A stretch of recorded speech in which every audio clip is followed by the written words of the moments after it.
A Rose for Emily by William Faulkner. Things to know about William Faulkner. First of all, he won the Nobel Prize for Literature in 1950. If you've already watched the Soldier's Home video, I don't need to explain the whys and wherefores of the Nobel Prize for Literature.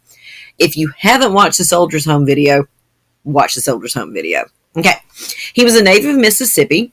He said his works in the state of Mississippi and the fictional town called Jefferson, which was sort of a simple name to make up, and the fictional county known as Yoknapatawpha County. I had a former student once who said he was going to name his children Yoknapatawpha and Onomatopoeia. Thankfully, his ex-wife saw better. Lincoln County folks, I'll tell you who that was some other time. In the state of Mississippi. Okay, his stories were about the morally decaying South. Okay, when we think about, what the South was like during the time of the Civil War, and you kind of get that whole Gone with the Wind image. In Faulkner's novels, that old Southern plantation type family was starting to become more morally bankrupt. The less affluent Southern families were also in many ways pretty morally bankrupt. So just you could see this whole degeneration of Southern society on all levels in the works of Faulkner. His most famous novels, there are a lot of really famous Faulkner novels, but they include As I Lay Dying and The Sound and the Fury. And just mentally put a period there after Fury, because I'm not going to redo this whole video just to add one period at this point. Okay, so the main character in A Rose for Emily is Emily Grierson, who is a strange bird. She comes from an old Southern family. Funny thing with old money, if you don't do something to keep earning it, you don't have it anymore. And so by the time Emily comes along, there's just not a lot of money left, and there's nobody around to earn any. Her father is superly overly protective. He doesn't let her see, gentleman callers or whatever at the house. And she's not really all that old when her father dies. And granted, to be unmarried in that day and time, she was pretty old. She was in her early 30s from everything we can put together from the context of the story. But she's not old.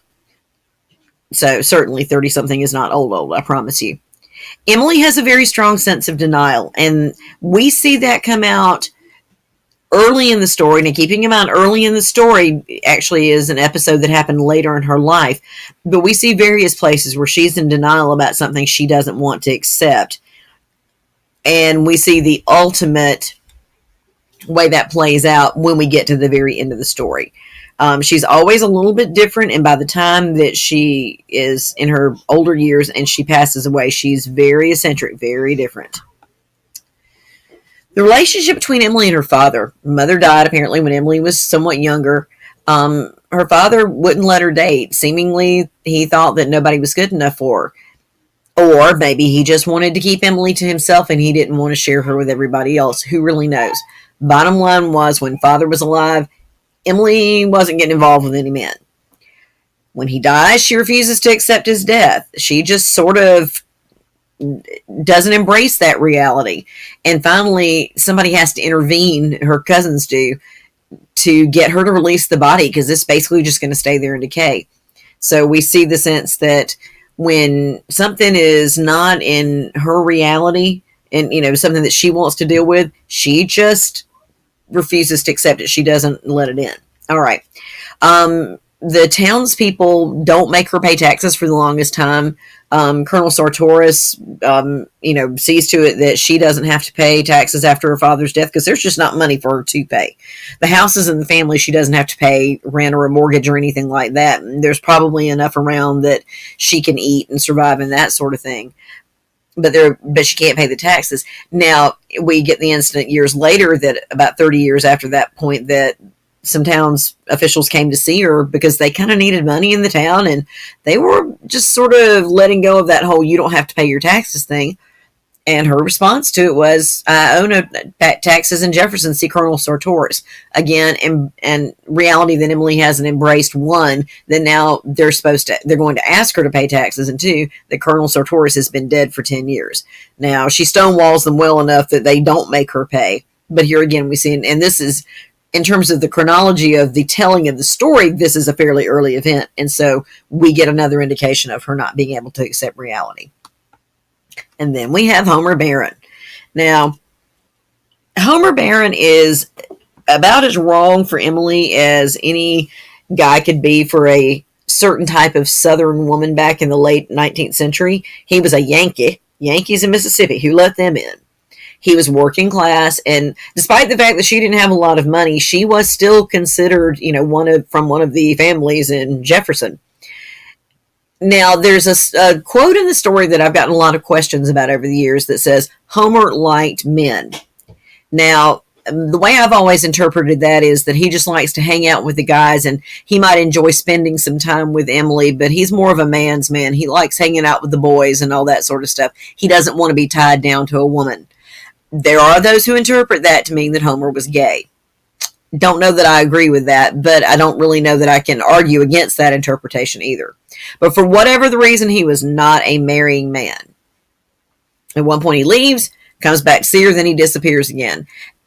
And the thing is, we don't really put all this together, that he comes to see her and then he disappears, and that there's been a smell in her house, because of the way that Faulkner tells the story. And I'm going to talk a little bit about that in a few minutes.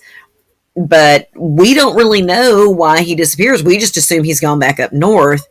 We then figure out at the end of the story, when we see the body in the bed, we realize that when she wanted poison and she got that arsenic, she was getting it to kill him. Here again, denial. Obviously, he has rejected her. He sees her that one last time. She kills him and makes him her groom forever.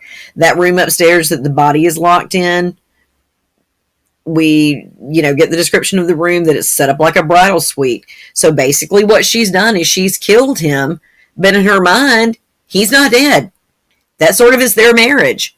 And, gets that poor servant guy apparently to lug him up the stairs and leaves him in the bed, and she sleeps with the body and then the skeleton for the rest of her life. We know that she does this into her old age because there's an iron gray hair on the pillow letting us know that this happened later in life, that for all those years, about 30 of them, she was still sleeping with the body.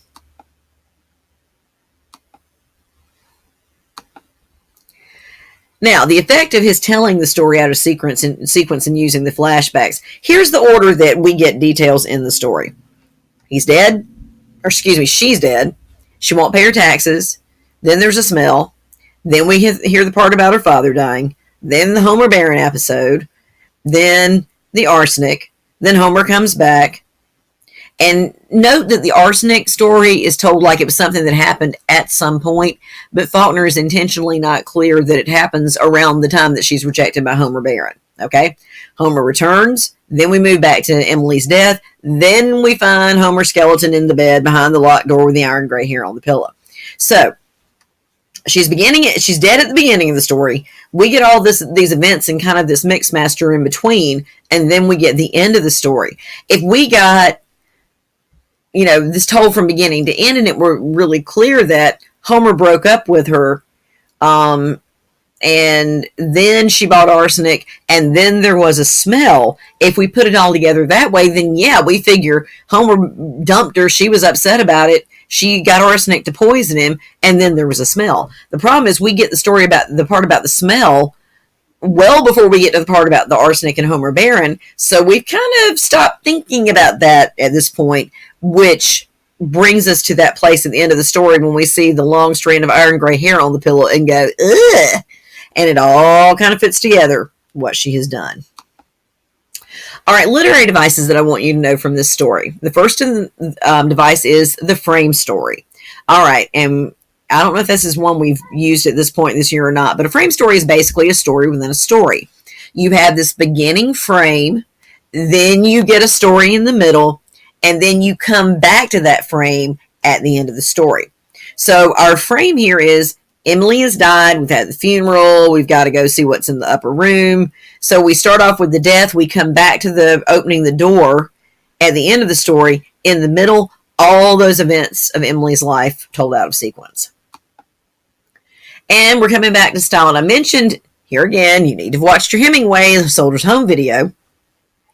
I talked about style in that video and Hemingway's writing in these sort of short, choppy sentences. And if you remember what that looked like with those 9 sentences about girls and consequences in Soldier's Home, now take a look at the first sentence of A Rose for Emily. 1 sentence. When Miss Emily Grierson died, our whole town went to her funeral. The men threw a sort of respectful affection for her fallen monument, the women mostly out of curiosity to see the inside of her house, which no one save an old manservant, a combined gardener and cook, had seen in at least 10 years.